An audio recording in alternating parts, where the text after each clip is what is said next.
ये क्या है पता है आप लोगों को? What is this? Can you tell me? ये सब क्या है? These are stamp. क्या है ये? स्टाम्प. Postal stamp.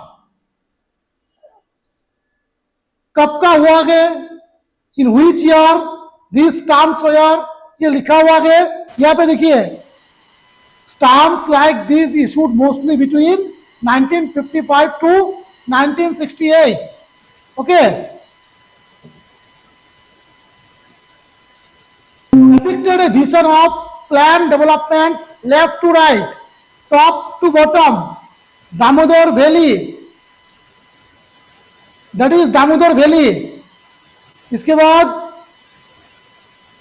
भाखरानंगल डैम.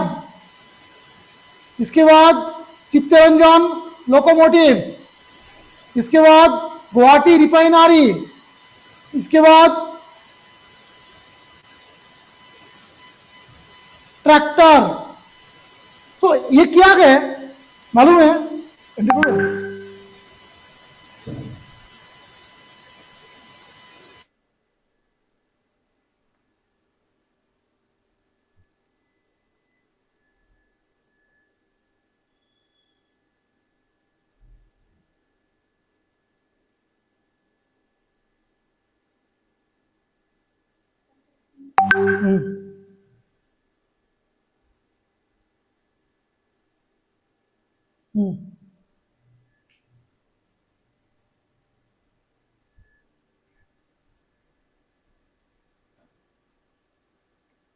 ये क्या है बच्चों? ये है जिस तरह जैसा इंडिया ने अपना डेवलपमेंट किए, हर एक डेवलपमेंट पे इंडिया ने एक एक स्टाम्प बनाया, पोस्टल स्टाम्प बनाया फ्रॉम द ईयर 1955 टू 1968. ठीक है. यहां पे तुमको सारा चीज दिख रहा है. हीराकुद डैम, व्हाइट रिवोल्यूशन, तो ग्रीन रिवोल्यूशन हुआ था. ठीक है ना. तो ये तुम्हारे क्वेश्चन एग्जाम में नहीं आएगा, ये तुम्हारी जानकारी के लिए है. चैप्टर क्या है हम लोगों का? चैप्टर के पॉलिटिक्स ऑफ प्लान्ड डेवलपमेंट. किसका पॉलिटिक्स? डेवलपमेंट का. जो डेवलपमेंट के लिए प्लानिंग करना है. So once India got independent, British ने इंडिया पे 200 साल कंट्रोल किए. You know 200 years India was under British control. Once India got independence, जब इंडिया को आजादी मिला तब इंडिया की हाल बहुत ही खराब था, बहुत ही खराब था, क्योंकि ब्रिटिश ने पूरा इंडिया को लूट लिए. इंडिया में गरीबी, भूखमरी, बेकारी, अनएम्प्लॉयमेंट, पॉवर्टी, क्राइसिस, सारे चीजों में भरा हुआ था इंडिया. ऐसे में गवर्नमेंट का सबसे बड़ा हेडेक था व्हाट टू डू. क्या करे, क्या करे ताकि इंडिया की गरीबी को कम किया जाए, इंडिया की बेकारी को कम किया जाए. अभी तुम लोग बताओ बेकारी कम कैसे हो सकता है? जॉब प्रोवाइड होने से, नौकरी देने से. नौकरी कहां दे सकते हैं हम लोग? नौकरी देने के लिए तुमको ऑफिस चाहिए, इंडस्ट्री चाहिए. ठीक है ना. तो ये है चैप्टर का मेन थीम कि आफ्टर इंडिपेंडेंस इंडिया ने क्या प्लानिंग किए डेवलपमेंट के लिए, और उस प्लानिंग में क्या क्या स्टेप्स था और क्या क्या प्रॉब्लम हुआ. So your chapter start with a case study. ये chapter start with a case study of Orissa. Orissa का एक केस स्टडी दिया हुआ है. उड़ीसा का एक एरिया जहां पे आयरन ओर मिला था. आयरन ओर समझते हो? आयरन ओर हो गया जिससे आयरन एंड स्टील बनते हैं, मतलब मिनरल्स, आयरन का मिनरल वर्जन उड़ीसा में मिला था. ठीक है. तो उड़ीसा गवर्नमेंट का तो बल्ले बल्ले.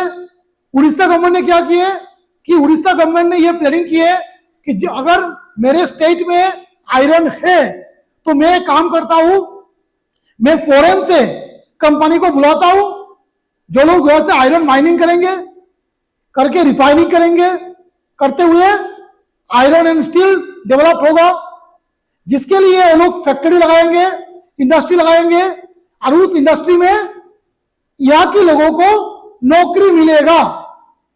तो उड़ीसा गवर्नमेंट ने क्या करता है, मोव,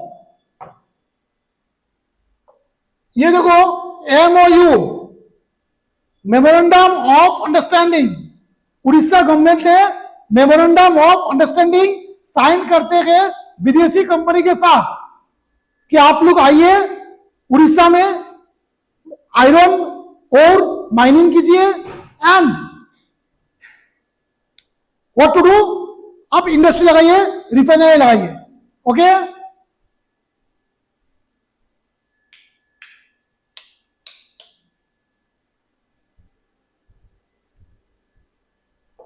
लेकिन लेकिन ट्राइबल पॉपुलेशन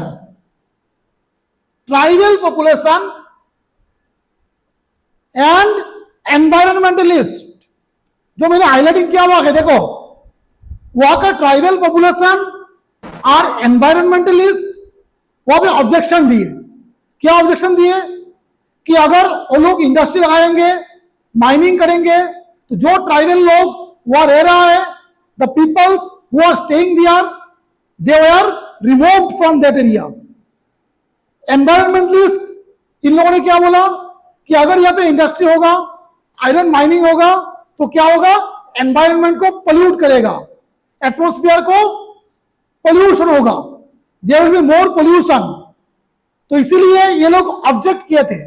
लेकिन Indian government, by the way Indian government इसको एक्सेप्ट नहीं किए। इंडियन गवर्नमेंट ने बोले कि हम लोगों का हाल बहुत खराब है, ऑलरेडी ब्रिटिश ने हम लोगों को बुरा परिस्थिति कर दी है, हम लोगों का economic condition is very poor, तो ऐसे में हम लोगों को डेवलपमेंट के लिए इंडस्ट्री लगाना ही होगा, नहीं तो यहाँ के लोगों को नौकरी मिलेगा नहीं। तो ये था फर्स्ट पॉइंट जो तुम्हारा केस स्टडी दिया हुआ है। Okay,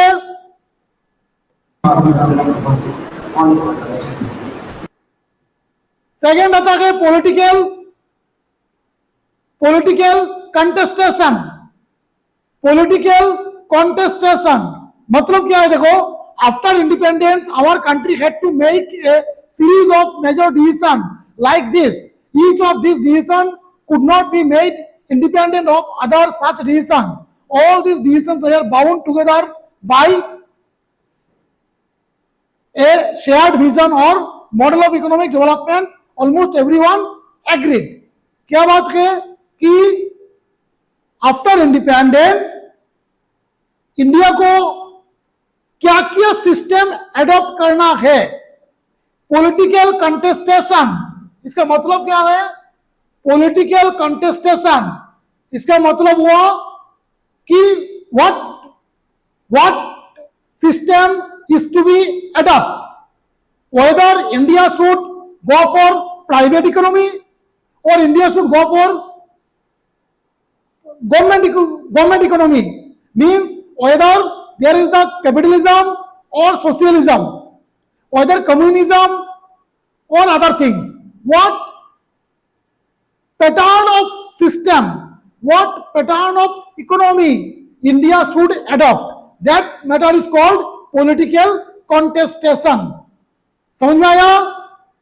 second point, what is political contestation, मतलब कौन सा डिसीजन लिया जाए, क्योंकि उस समय अमेरिका में प्राइवेट इकोनॉमी चल रहा था, सारे इंडस्ट्री प्राइवेट हैंड्स में थे, लेकिन सोवियत रशिया, जो हम लोग प्रीवियस चैप्टर में पढ़े थे, सोवियत रशिया में सोशलिज्म चल रहा था, जो आप लोगों ने क्लास 9 में पढ़े हो, ठीक है।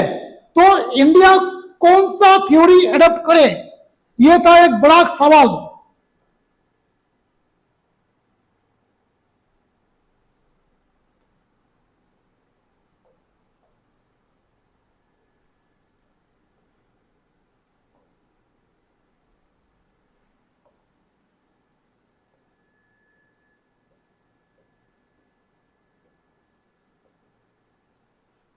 सो इसलिए इंडिया ने अडॉप्ट किया ऐसा थ्योरी जो इकोनॉमिक डेवलपमेंट के साथ साथ सोशल जस्टिस, मतलब एक तरफ सिर्फ इकोनॉमिक डेवलपमेंट नहीं, इकोनॉमिक डेवलपमेंट भी हो, साथ साथ सोशल जस्टिस, किसी के साथ इनजस्टिस ना हो, उसको भी दिमाग में रखा। तो क्या theory? Social growth, economic growth and social and economic justice. What theory India adopted? India adopted both economic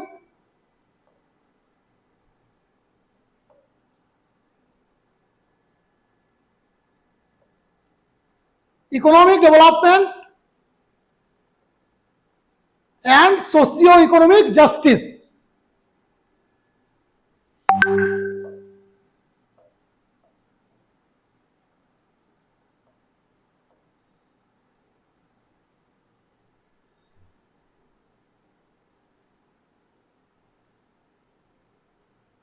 Now, next, what is left and right? What is left and what is right?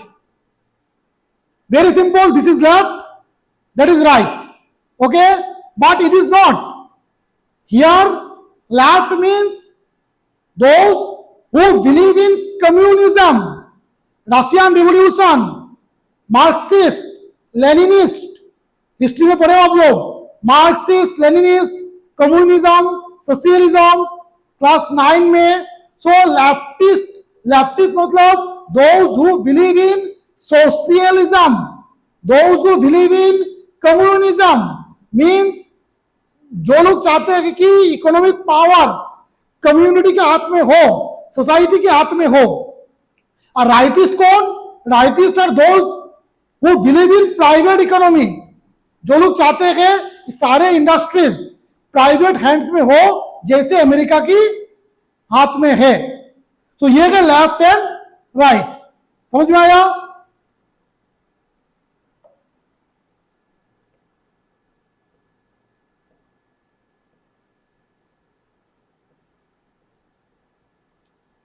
Ideas of development, ideas of development. The first decade after independence witnessed a lot of debate around this question. It was common then, as it is even now, for people to refer the West as the standard of measuring development.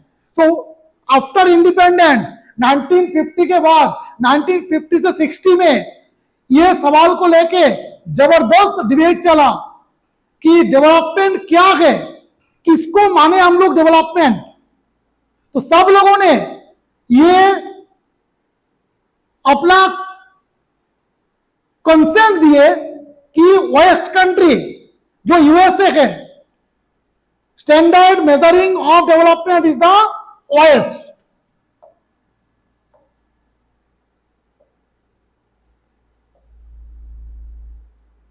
Waste का मतलब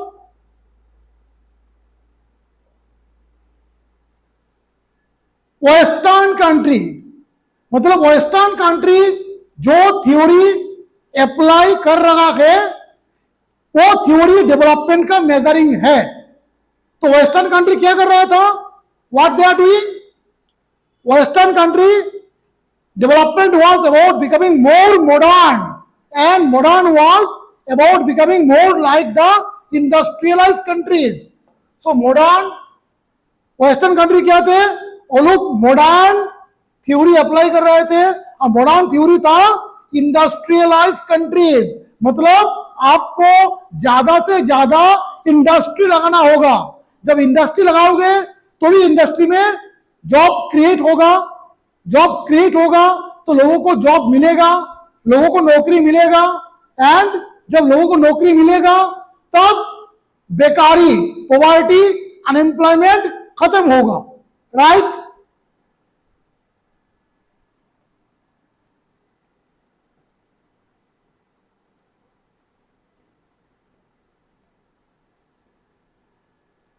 On the eve of independence, India had before it two models of modern development: liberal capitalism model as in much of Europe and the US, and the socialist model as in the USSR.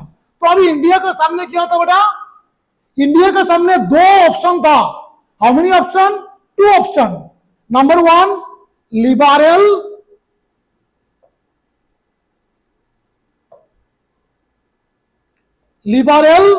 Capitalist model और number two, socialist model. ठीक है, liberal capitalist model कौन country कर रहे थे? Europe and USA. और socialist model कौन कर रहा था?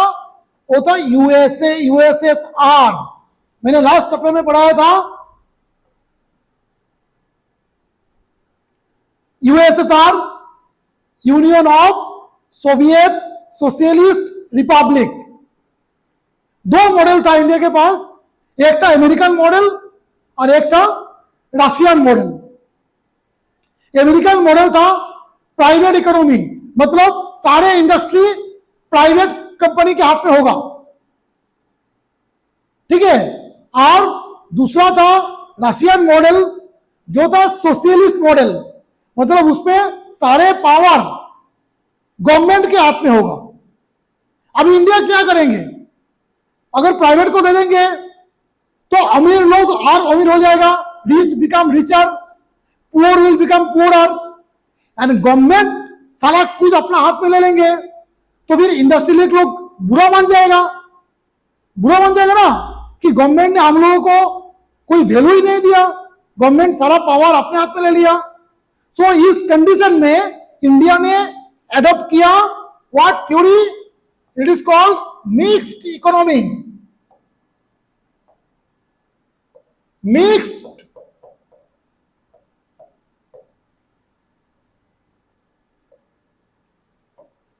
Economy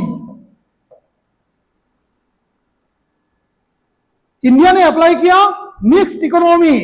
the leaders of the communist party of India but also those of the socialist party and leaders like Nehru within the Congress। तो ये कम्युनिस्ट का लीडर, सोशलिस्ट का leader plus Congress का लीडर जवाहरलाल नेहरू, सब लोगों ने ये उस बातों पे बहुत सारे डिस्कशन डिबेट किए और फाइनली डिसीजन लिए।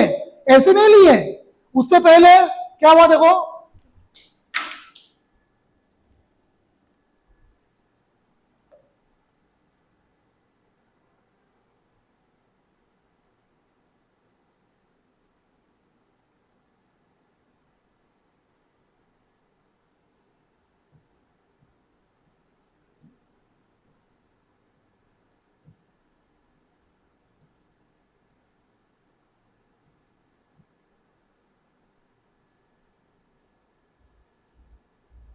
बॉम्बे प्लान, इसके लिए मैंने इतना खींचा।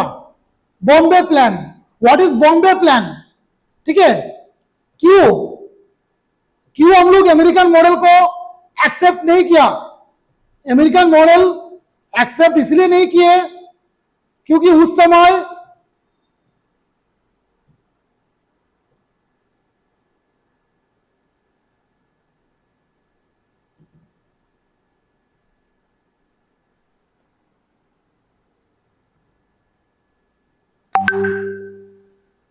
अमेरिकन मॉडल को एक्सेप्ट नहीं किए और प्योरली सोशलिस्ट मॉडल को भी एक्सेप्ट नहीं किए क्योंकि उस समय यूरोप में चल रहा था great depression, American market crash हुआ था, इसके लिए पूरा यूरोप में चल रहा था great depression.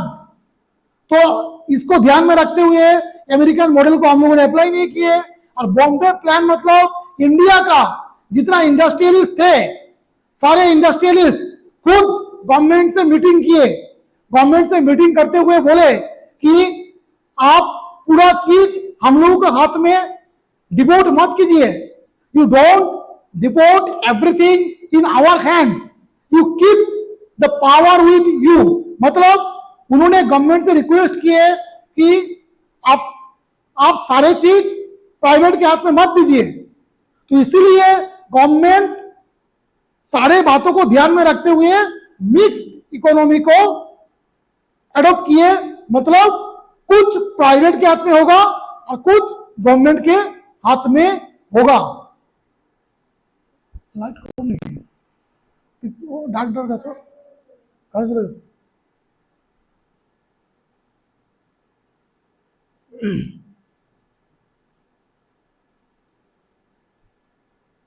It was clear, moreover, that the task of poverty alleviation and social and economic redistribution was being seen primarily as the responsibility of the government. So, government को क्या, गवर्नमेंट ने क्या सोचा कि ये गवर्नमेंट का first and foremost duty है, government का फर्स्ट वर्क है poverty alleviation. Okay, poverty alleviation, गरीबी हटाना, and social and economic redistribution, मतलब सबकी इकोनॉमिक कंडीशन को रीस्ट्रक्चरिंग करना, यह गवर्नमेंट का फर्स्ट एंड फॉरमोस्ट ड्यूटी था. There are debates among them. For some industrialist seem to be the preferred path, for others the development of agriculture and particular elevation of rural poverty was priority. इसमें मेरा debate हुआ. कुछ लोगों ने बोला yes you are right, you are right, हम लोगों को सबसे पहले गरीबी हटाना चाहिए. बट कुछ लोगों ने बोला कि सिर्फ गरीबी ऐसे नहीं जाएगा, साथ साथ you should focus on agriculture and in particular elevation of rural poverty. Rural poverty का मतलब हुआ बेटा गांव, गांव, गांव में, गांव के जो लोग हैं, गांव का जो किसान है, गांव का जो फार्मर्स है, इन लोगों की गरीबी को दूर करना.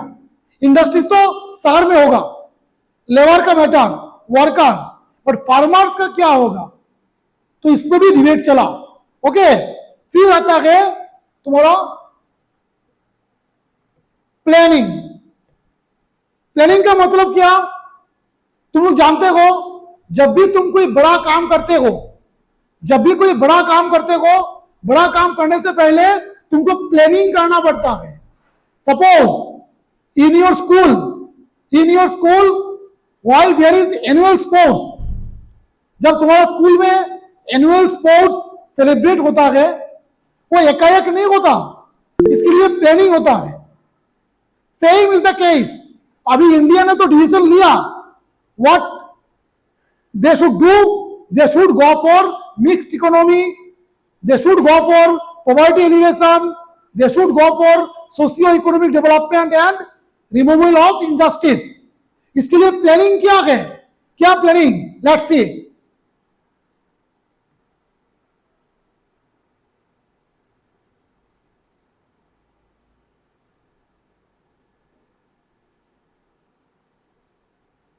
सो अल्टीमेटली ये तय हुआ, कंसेंसस, मतलब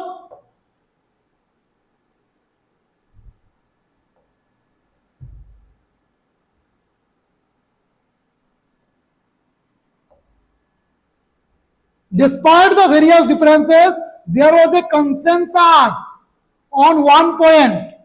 तो तमाम सारे डिफरेंस डिस्कशन के बाद कंसेंसस का मतलब हुआ ये तय हुआ, एक जगह फाइनल हुआ. क्या फाइनल हुआ, the development could not be left to private actors, मतलब हम प्राइवेट के हाथ में पूरा नहीं छोड़ सकते. That there was the need for the government develop a design और प्लान फॉर डेवलपमेंट. हम लोग प्राइवेट के हाथ में पूरा नहीं छोड़ सकते, रेदर गवर्नमेंट को डिजाइनिंग करना होगा, प्लानिंग, गवर्नमेंट को प्लान बनाना होगा. ओके,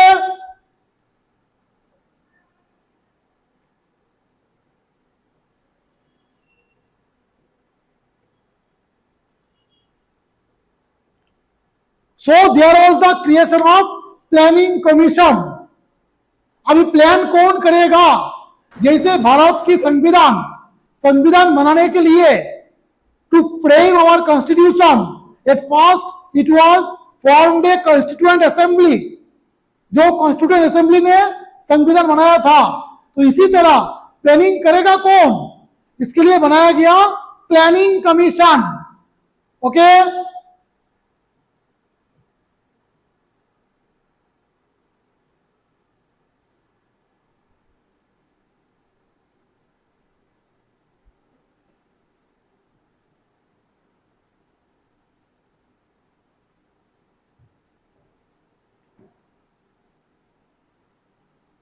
इंडियन कॉन्स्टिट्यूशन ने लोगों को कुछ फंडामेंटल राइट्स दिए थे, जिसे that the citizen man and women equally have the right to an adequate means of livelihood. सबको जीने का हक है। That the ownership and control of the material resources of the community are so distributed as best to subserve the common good. And second क्या बोला था कि country का जो एसेट है, कंट्री का जो प्रॉपर्टी है, कंट्री का जो रिसोर्स है, उसको ऐसा डिस्ट्रीब्यूट किया जाए ताकि ज्यादा से ज्यादा लोगों तक ये पहुंचे। ये भारतीय संविधान द्वारा इंस्ट्रक्शन था।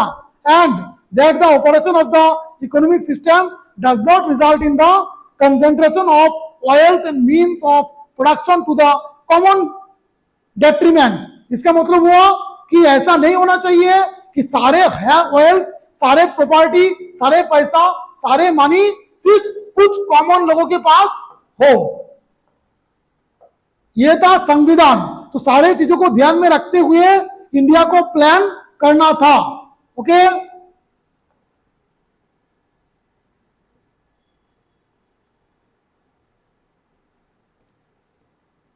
ये हम लोगों को देख लिया था। अमेरिका मेथड क्यों हम लोगों ने अप्लाई नहीं किया था? क्योंकि उस समय अमेरिका में ग्रेट डिप्रेशन चल रहा था। बॉम्बे प्लान किया गया, बोल दिए कि सारे इंडस्ट्रीज ने खुद गवर्नमेंट को बोला कि आप सारे पावर पब्लिक की, प्राइवेट के हाथ में मत दो, आप अपने हाथ में रखो। That's why there was the mixed economy, मिश्र अर्थनीति।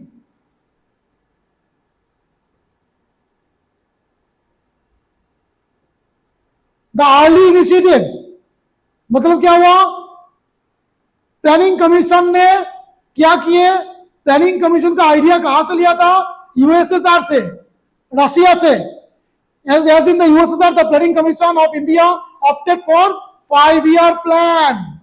So रशिया की तरह, यूएसएसआर की तरह इंडिया ने भी 5-5 साल के लिए प्लानिंग किए कि हम लोग एक साथ 50 साल के लिए प्लानिंग नहीं करेंगे। We will not make plan for 50 years, rather we will make plan for 5 years. So इसको बोलते हैं 5-year plan. In Bengali it is called पंचवार्षिक परिकल्पना। 5 साल, 5 years योजना, 5 साल की योजना, 5-year plan कब से शुरू हुआ था? 1951 से। सो रशिया की तरह, यूएसएसआर की तरह इंडिया भी 5-year plan, FYP 5-year plan को एडॉप्ट किए। मतलब साल का एक प्लानिंग होगा और एक प्लानिंग होगा 5 साल के लिए कि 5 years में हम लोग कहां तक पहुंचेंगे, how much we can reach by 5 years, right? The idea is very simple. The government of India prepares a document that has a plan for all its income and expenditure for the next 5 years. 5-year plan क्या है? ये हो गया तुम्हारा answer कि government ने एक document prepare करेगा। Government prepared document where it put all the details of income and expenditure. Government का अर्निंग कितना है, इनकम कितना है एंड एक्सपेंडिचर कितना है नेक्स्ट 5 ईयर के लिए, राइट?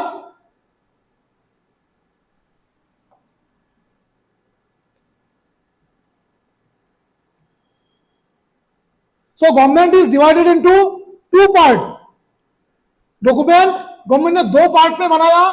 एक non plan budget that is spent on routine items on a yearly basis and plan budget that is spent on। तो एक बजट बनाया गवर्नमेंट ने जो रेगुलर रूटीन था, education, health, defence, communication, transport, इन सारे नॉर्मल चीजों पे। और एक बजट बनाया 5 years स्पेशली नेक्स्ट 5 years के लिए। तो first 5-year plan, in the first 5-year plan, my dear student, mind it,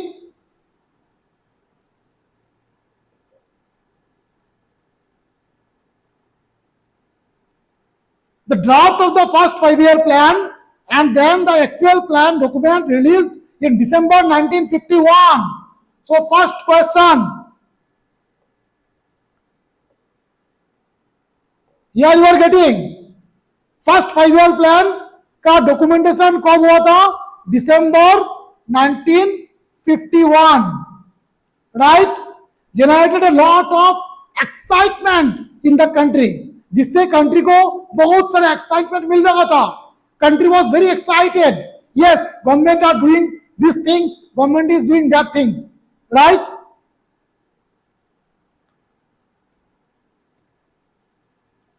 People from all walks of life, academics, journalists, government, private sector employees, industrialists, farmers, politicians, etc.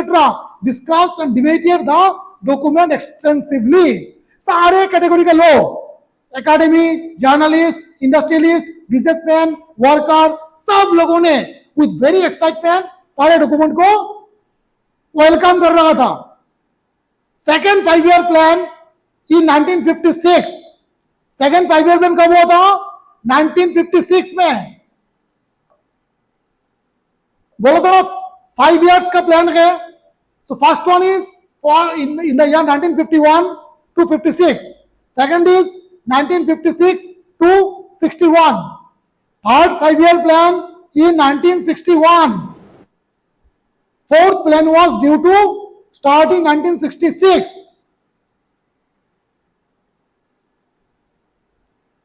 So first, second, third, ये तीनों 5-year plan बहुत जबरदस्त कामयाब था. First 5-year plan में पूरा focusing था agriculture के ऊपर. Agriculture to make the country secured in food, ताकि सबसे पहले कंट्री को फूड सिक्योरिटी में स्ट्रॉन्ग बनाया जाए. The first 5-year plan focused on agriculture. Second 5-year plan focused on industrialisation, क्योंकि जब तक इंडस्ट्री नहीं होगा तब तक नौकरी, जॉब क्रिएट नहीं होगा. So second 5-year plan emphasized on industrialization. इसी तरह फर्स्ट, सेकेंड, थर्ड बहुत ही जबरदस्त चल रहा था. उसके बाद fourth 5-year plan,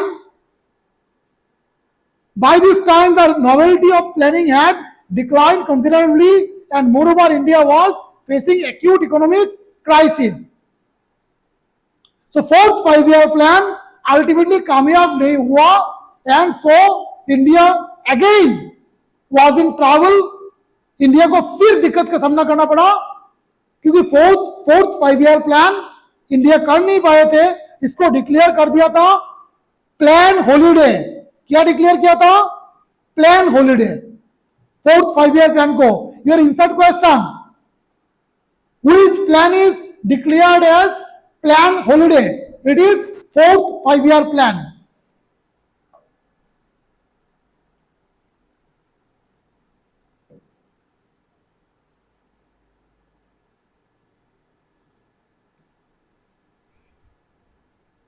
Now come to the details. First 5-year plan. The first 5-year plan addressed mainly the agrarian sector, including investment in dams and irrigation. Agricultural sector was hit hardest by partition and needed urgent attention. तो first 5-year plan में focusing किस पे था? Agrarian sector. Agrarian sector means, my dear student, mind it, agrarian sector मतलब agricultural sector.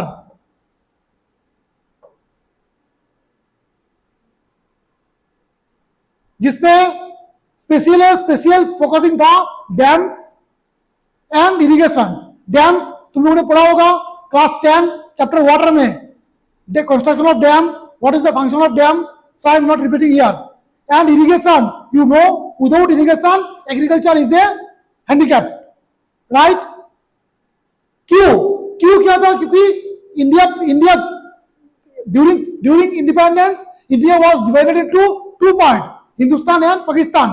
इस partition के चलते India was in severe damage. That's why agriculture was made first priority, right?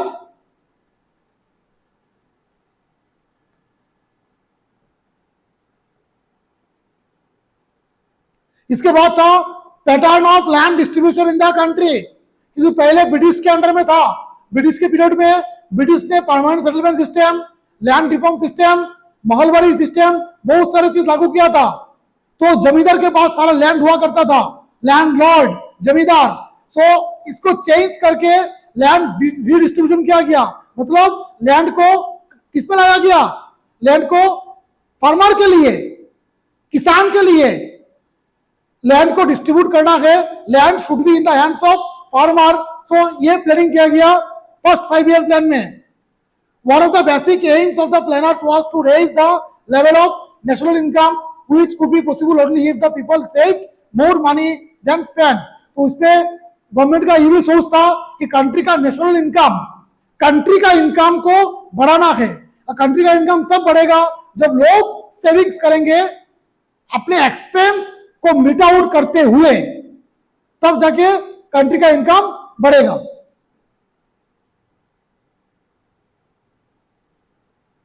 Second 5 year plan rapid industrialisation.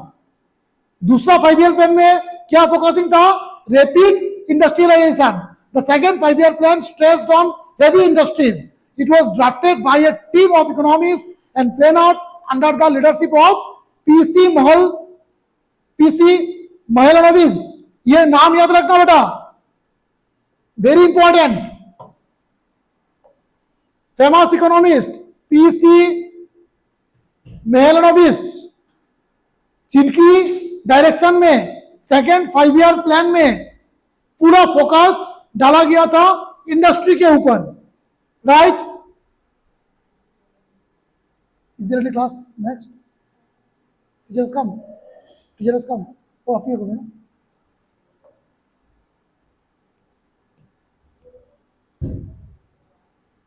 तो second 5 year plan के साथ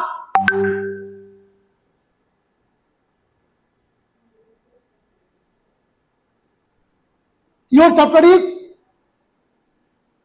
supposed to be ending. First 5 year plan, second 5 year plan कोई details दिया गया, third fourth 5 year plan को कोई details इसमें नहीं है। लेकिन बियॉन्ड एनसीईआरटी अभी नया books, if you have new books then some more new part is added in this chapter which is national development council and NITI Aayog. Okay, so we will have पहले मैंने आप लोगों को बताया था लास्ट क्लास पे नीति आयोग क्या है समझा दिया था, और नेशनल डेवलपमेंट काउंसिल क्या था ये भी समझा दिया था। तो फिर भी मैंने प्लानिंग कमीशन को आज बढ़िया से आपको एक्सप्लेन किए। उम्मीद है आप सबको अभी क्लियर हो गया। Is it clear? Politics of plan development आज समझ में आया? Angana Mohini, on your mic and tell me, समझ में आया? Angana Mohini, Why? On your mic. Mic on करो।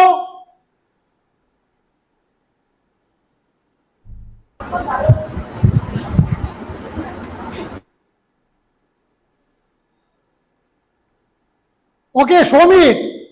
Planning commission, politics of plan development समझ में आया? Is it clear? Okay, why? Is it clear? Fine. No worry. Bilonia. बच्चे लोग। Okay.